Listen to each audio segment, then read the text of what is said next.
So, good morning everyone. Welcome back to my YouTube channel. Today is Sunday and I have a dental appointment, but today is also the day that I'm going to start my fast, my broth fast. So, I'm planning to do it for 2 days. And yeah, I'm not sure if I will be able to do it since it's my first time. Actually, it's not my first time. It's my second time to try, but the first time after breakfast, I already ate something because I had sore throat and I thought like I was gonna have to take some antibiotics. So I decided to just use the broth as a meal replacement. So that's what I did because I didn't know if I can take medicine or antibiotics with the broth because syempre yung antibiotic matapang siya sa stomach lining natin. So I thought better to do it after when I'm done with the antibiotics. But as it turned out, I didn't have to take antibiotics, so I'm doing it now. I also got my period today, and yeah, I wasn't expecting it to come this early, but I got it this morning, and yeah, ang dami kong cravings, so I hope I will be able to do this 2-day broth fast. So I'm here now in SM MOA. I have a dental appointment.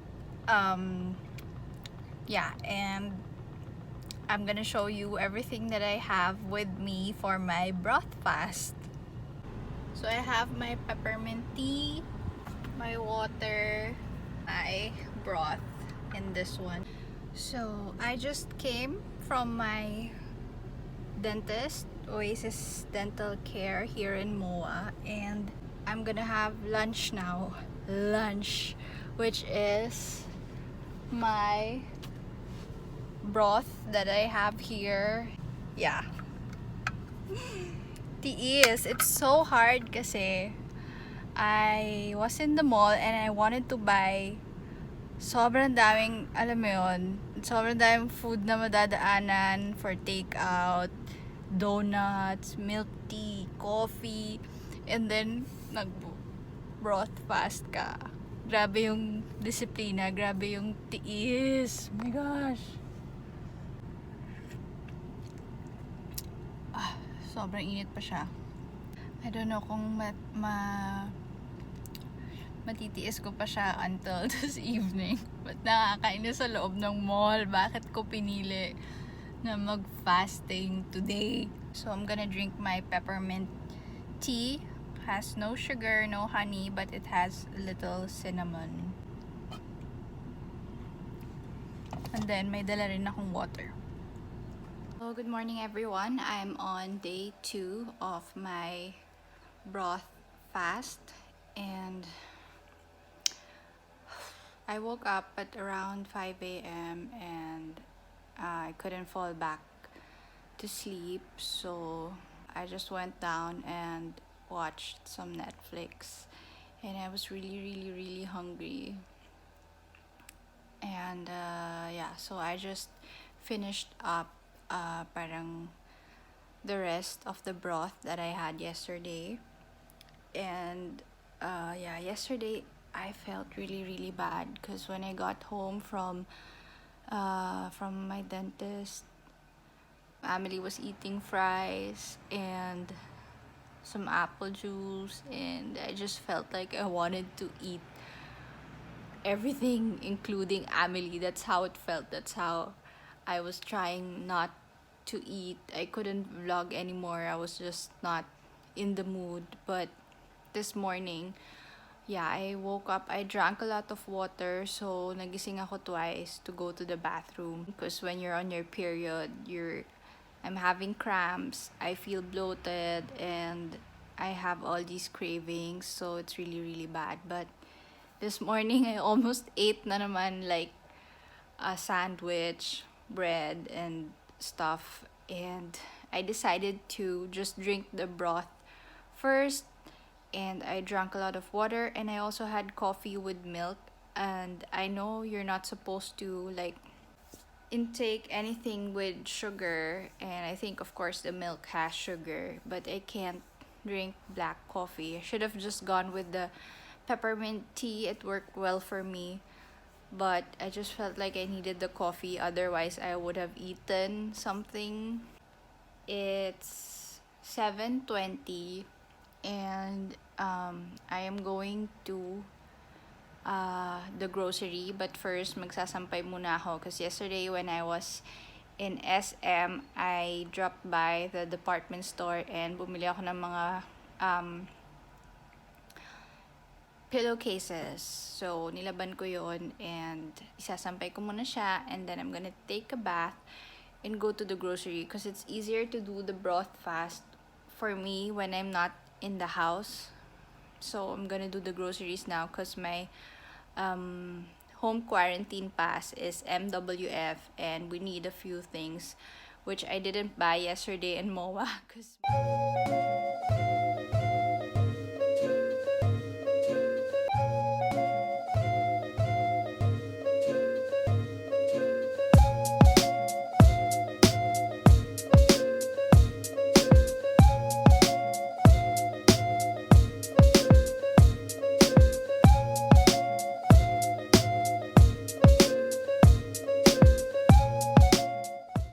at the grocery now, and yeah, I need to buy a few things from the hardware as well. And if you're wondering why I look like this, I started having these small bumps.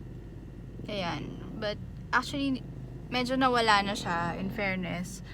I think it's because of I switched to a new liquid multivitamin recently, a few weeks ago, and that's where the bumps started to come out. So I had a teleconsult with a dermatologist, and she advised me to stop the vitamins and stop all skincare, stop using my usual shampoo and bath soap. So now I'm using Amelie's bath soap. I'm using Cetaphil on my face. I'm using Cetaphil on my body, and yeah, it's like a detox. So I decided to do the broth fast as well because it's a gut cleanse. So if I'm having some allergic reactions, I'm gonna get those out. So I'm gonna do the groceries now. I'm so hungry. I hope I don't eat anyone or stab anyone because I'm on my period, and yeah, I can do this. So I'm back home and I'm so hungry, as in I can eat a person right now. That's how I feel. And I forgot to put out the broth. It was frozen and I forgot. So hindi siya natunaw, so I'm hungry. Mommy's hungry. I'm gonna eat you. No, I'm your daughter. Okay. So I don't know. Maybe I will break my fast. Amelie heard that I'm hungry and she gave me this. Minions. So sweet, but I cannot eat it. Why? Because mommy is fasting and you're not supposed to eat anything. You're just supposed to drink tea or water or soup, the broth soup.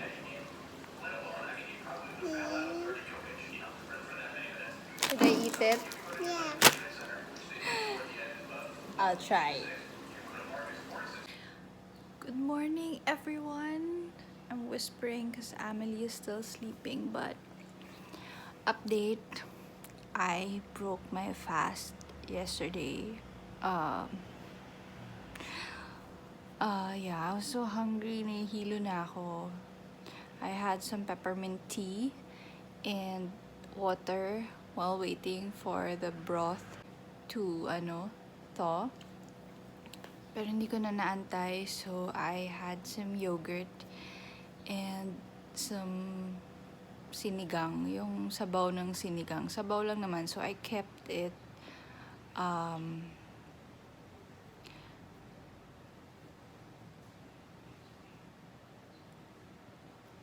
So lumipat ako dito sa baba kasi nagigising si Amelie. But yeah, I broke my fast and I had some yogurt, I had some soup ng sinigang, yung sabaw lang, to keep it parang liquid diet pa rin. But yeah, I will continue it now even though hindi ko siya na perfect. I will do it one more day. Yeah. It's really hard. Like, I think what's hard is pag nagugutom ka na. So I think you have to have the broth ready all the time. Like, kailangan mainit na siya instead of you just parang having to cook it pa. Kasi nga, pag gutom ka na, you need to take it or otherwise you'll be tempted to eat something else. And this is my first time to do a fast. And I'm on my period. So, medyo mahirap but willpower talaga. By the way, when I started day 1, I was 53.35 kilograms. So, we'll see tomorrow ilan yung na-lose ko.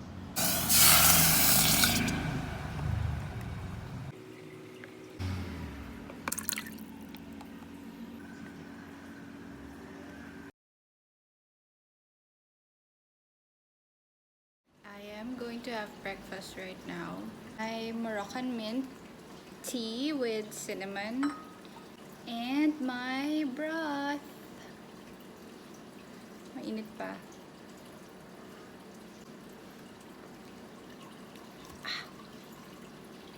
So it's day 2.5. I don't know. Since I was not able to perfect my broth fast yesterday, pero I will finish it today. And I hope I can do it. So wish me luck. I'll take you with me today. So I cooked spaghetti bolognese for lunch, but I'm not eating any of it. Guys, come look at my clubhouse. And Amelie made her own clubhouse.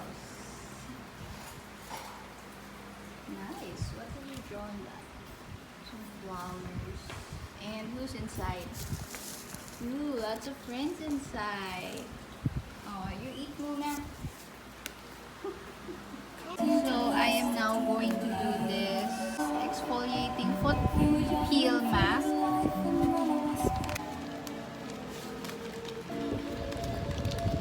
Mommy is listening to Mama Mia. Can I borrow you? There was something in the air. Remember. There was something in the air.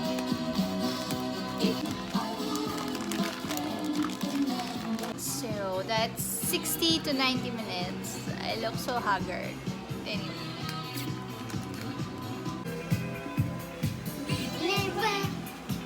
Sense of expectation hanging in the air.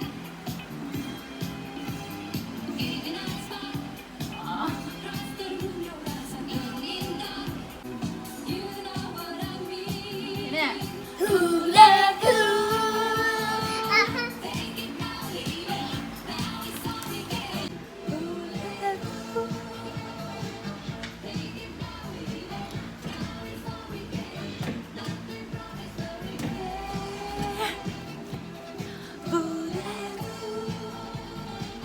May not be a decision. You know what to do. What is possible?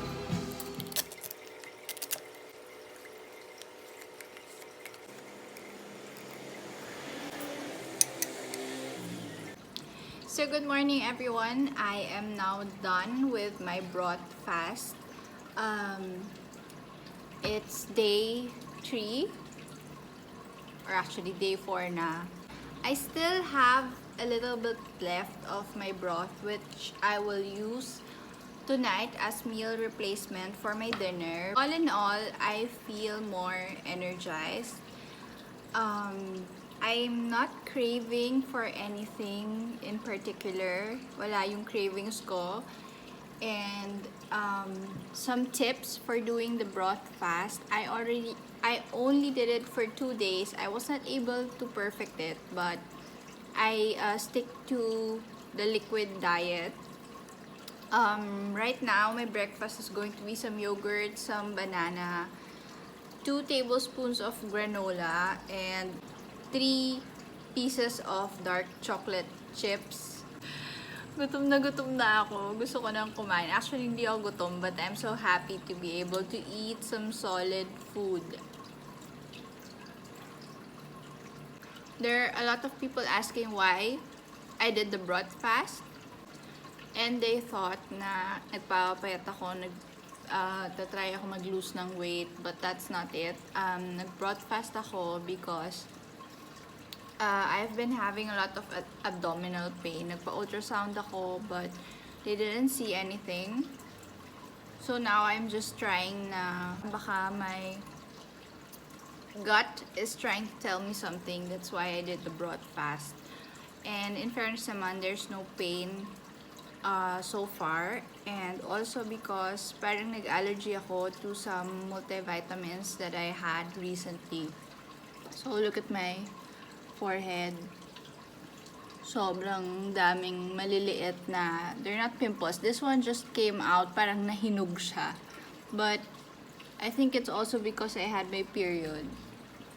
So I'm trying to fix that. I'm trying to clear up my skin. I'm trying to heal my gut and give it a break and reset it. And the weight loss, it's for me it's just a bonus. But some people, they do it for weight loss. And I think it's true because after the broth fast, you'll lose about 1 kilo daw or even 2. And then since you're not going to have any cravings, parang continuous yung weight loss, but that's not really what I'm after. I will give you some tips later. Let me just eat for now. So, what are my tips for doing a broth cleanse? Number 1, before you do it, you have to be ready. You should be feeling well. Like ako, I tried doing it and the first time, and then I got like sore throat. So yeah, so you have to mentally prepare yourself. Yeah. Like ako, nagkasakit ako, so I stopped it and used it as meal replacement instead, which you can also do. Number 2, you should eat healthy before you start the broth. Like, don't eat anything too sugary, junk food, ganyan. Number 3, what I did was, I put it in a thermos so I can easily just drink it all throughout the day, and I don't have to heat it up all the time. Every time I'm gonna drink it, na mag-iinit pa ako. So yeah, I have it here. Or you can use yung noodle cooker. It's so easy to heat up your broth there. You can also microwave it, but I don't use a microwave. What else? It's easier for me to drink it from a teacup instead of from a bowl and then spooning it. You can add some spices. Like, I would add turmeric, cinnamon, some sea salt, and pepper, black pepper, to make it taste better. And I had it with peppermint tea and cinnamon. You can also drink black coffee, but I'm not a black coffee person. So yeah, I weighed myself, and at the start of the broth fast, I was 53.35 kilograms, and now I'm 52.10 kilograms. So that's how much I lost, about 1.20 kilograms in 2.5 days. The broth came in this bottle, which I'm now using for a water bottle, in 1 liter, and I think you're supposed to finish 1 bottle a day. About 350 grams of broth per meal. You can also make 250 grams 4 times a day. So it came in this, very sustainable. How did the fast feel. Yung first day was easy because that was like, okay, I'm doing this to clear up my skin and everything. So it's easy. The second day was the hardest for me. Yun din yung na-break ko yung fast. So you have to have your broth ready. Like what happened to me, frozen pa siya. I couldn't wait. I was so hungry. I just continued for the third day, which was supposed to be the second day, was actually easier because I didn't have cravings anymore. So pag nagutom ako, I would just drink the broth and hindi na ako nagkikrave. When you feel hungry, just take the broth and it will go away and you won't have any cravings anymore. The cravings are just because you're hungry, not because you're craving. I think I will be doing this regularly, at least once a month, to cleanse my gut, and I will try to do the 3-day fast next time perfectly. Mas prepared na ako next time, so now I know the do's and don'ts. So I just wanted to show you guys what I will be eating for the rest of the day. This is cauliflower crust pizza. Yeah, the crust is made out of cauliflower, and then it has tomatoes, and yeah. So this is what I will be eating for the rest of the day. And then tomorrow, I will be eating this Mama Lola Suman Salatik. I ordered this extra as a reward. It's my favorite Mama Lola Suman Salatik. And it will be my first time to eat rice in 6 days. So, yay! So, thank you for watching, guys. I hope this vlog was informative, and I hope I inspired some of you to do the broth fast as well, just to clean your gut. And yeah, thanks for watching. Please like and subscribe to my channel.